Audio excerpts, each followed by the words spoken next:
Hello guys, എല്ലാവർക്കും ലയാലിബിൻ family വ്ളോഗിലേക്ക് സ്വാഗതം. അപ്പോൾ നമ്മൾ ഒരു കുഞ്ഞു യാത്ര പോവുകയാണ്. കൊല്ലം കണ്ടവൻ ഇല്ലം വേണ്ട എന്നാണല്ലോ.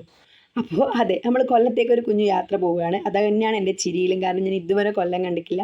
എൻ്റെ കുറേ നാളത്തെ ആഗ്രഹമായിരുന്നു കൊല്ലത്തേക്ക് പോകണം, അവിടെ ഒന്ന് എക്സ്പ്ലോർ ചെയ്യണം എന്നൊക്കെ വിചാരിച്ചിട്ടുണ്ടായിരുന്നു. അപ്പോൾ നമ്മൾ 4 മണിയൊക്കെ ആകുമ്പം ഓട്ടോ വിളിച്ച് അങ്ങനെയാണ് കേട്ടോ വടകര റെയിൽവേ സ്റ്റേഷനിലേക്ക് പോയത്.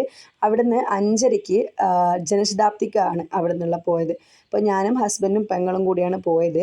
പെങ്ങളുടെ മോളെടുത്ത് പോയത്, അവൾ അവിടെ കോളേജിലാണ് പഠിക്കുന്നത്. അപ്പോൾ എനിക്ക് അവിടെയൊക്കെ ഒന്ന് എക്സ്പ്ലോർ ചെയ്യാന്ന് വെച്ചാൽ ഞാനും അങ്ങനെ ചാടിത്തുള്ളി പോയി. അപ്പോൾ ഏട്ടൻ്റെ വിൻഡോ സീറ്റ് ഞാൻ കയ്യേറി ഞാൻ എന്ത് ചെയ്തു, അവിടുത്തെ കാഴ്ചകളൊക്കെ ആസ്വദിച്ചു. കാരണം ഭയങ്കര മടുപ്പായിരുന്നു, ട്രെയിനിൽ ഫുൾ ടൈം ഇരിക്കണമല്ലോ. അപ്പോൾ എനിക്ക് ഏക ആശ്വാസം എന്ന് പറയുന്നത് ഇത്രയും നല്ല ഭംഗിയുള്ള കാഴ്ചകളായിരുന്നു. നമ്മൾ സമയം പോയത് അറിഞ്ഞേയില്ല. കുറേ ആൾക്കാർ സംസാരിക്കാറുണ്ടായിരുന്നു ട്രെയിനിൽ. അപ്പോൾ അവരോടൊക്കെ സംസാരിച്ചിട്ടൊന്നും നമുക്ക് ഒട്ടും സമയം പോയില്ല. അപ്പോൾ നമ്മൾ 1 മണിയൊക്കെ ആയപ്പോൾ നമ്മൾ എന്ത് ചെയ്തു, റെയിൽവേ സ്റ്റേഷനിലെത്തി, കൊല്ലത്തെത്തി. അപ്പോൾ അവിടെ നമ്മൾ ബസ്സിന് പോകാമെന്ന് വിചാരിച്ചു. പക്ഷേങ്കിൽ സാഹചര്യങ്ങളുടെ സമ്മർദ്ദം മൂലം നമ്മൾ ഓട്ടോയിലേക്ക് കയറേണ്ടി വന്നു. കാരണം എന്താണെന്ന് വെച്ച് കഴിഞ്ഞാൽ നമ്മൾ ഓട്ടോക്കാരനൊരു കഷ്ടകാലത്തിന് നമ്മൾ എന്ത് ചെയ്തു, ഓട്ടോക്കാരനോട് ബസ് എവിടെയാണ് നിർത്തുക എന്ന് ചോദിച്ചു. അപ്പോൾ അവർ പറഞ്ഞു ബസ് എവിടെയൊന്നും നിർത്തൂല, കുറച്ച് ദൂരെയാണ് എന്നൊക്കെ പറഞ്ഞു.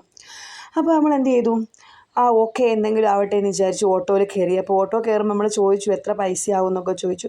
അപ്പോൾ അവരൊരു എമൗണ്ട് പറഞ്ഞു. പക്ഷെ അവിടെ എത്തിയപ്പോൾ അതിൻ്റെ ഇരട്ടി എമൗണ്ട് വാങ്ങിച്ചു.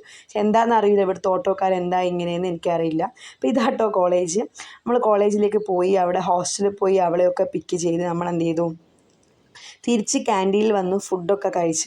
അപ്പോൾ ഇത്രയൊക്കെ ഉള്ളൂ. ബാക്കി വീഡിയോ പുറകെ വരുന്നതായിരിക്കും. അപ്പോൾ എൻ്റെ ചാനൽ സബ്സ്ക്രൈബ് ചെയ്യാത്തവരാണ് സബ്സ്ക്രൈബ്, ലൈക്ക്, ഷെയർ. അപ്പോൾ പുതിയ വീഡിയോ കാണുന്നവരേക്കും ബൈ.